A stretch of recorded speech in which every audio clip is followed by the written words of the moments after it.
मारायचं मारा. हे स्वामी साहेब तुम्हाला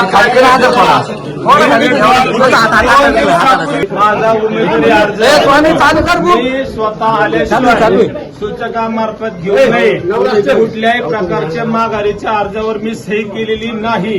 मी माझ्या आई वडिलांना स्मरून सांगतो, सर्व नगरसेवक मतदारांना स्मरून सांगतो, हे माझी विड्रॉल हे डुप्लिकेट जर असेल, सही केली असेल तर ते डुप्लिकेट असेल. माझी विड्रॉलवर सही नाही.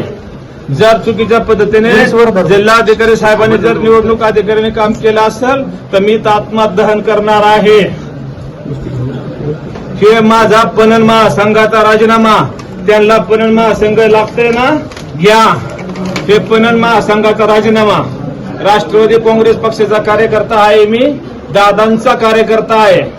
राष्ट्रवादीने मला कुठल्याही पद्धतीने उमेदवारी अर्ज भरण्यास सांगितलेलं नाही आणि आज मी त्या खातर हे पणन महासंघाचा राजीनामा सुद्धा आपल्या मार्फत त्यांना पोच करत आहे. परंतु कुठल्याही पद्धतीनं त्या 461 आणि 662 त्या मतदारांच्या मी अन्याय होऊ देणार नाही. कुठेतरी सूचक आले.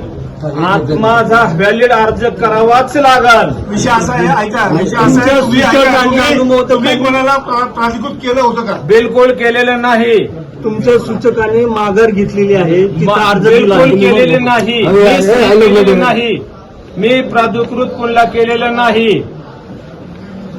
तुमच्या नावाच्या सूचक अनुमोदक म्हणून सह्या करणारे दुसरी भूमिका, दुसऱ्या आताच्या याच्यानंतरची भूमिका, हे तर माझा अर्ज व्हॅलिड झाल्याशिवाय मी इथून हलणारच नाही.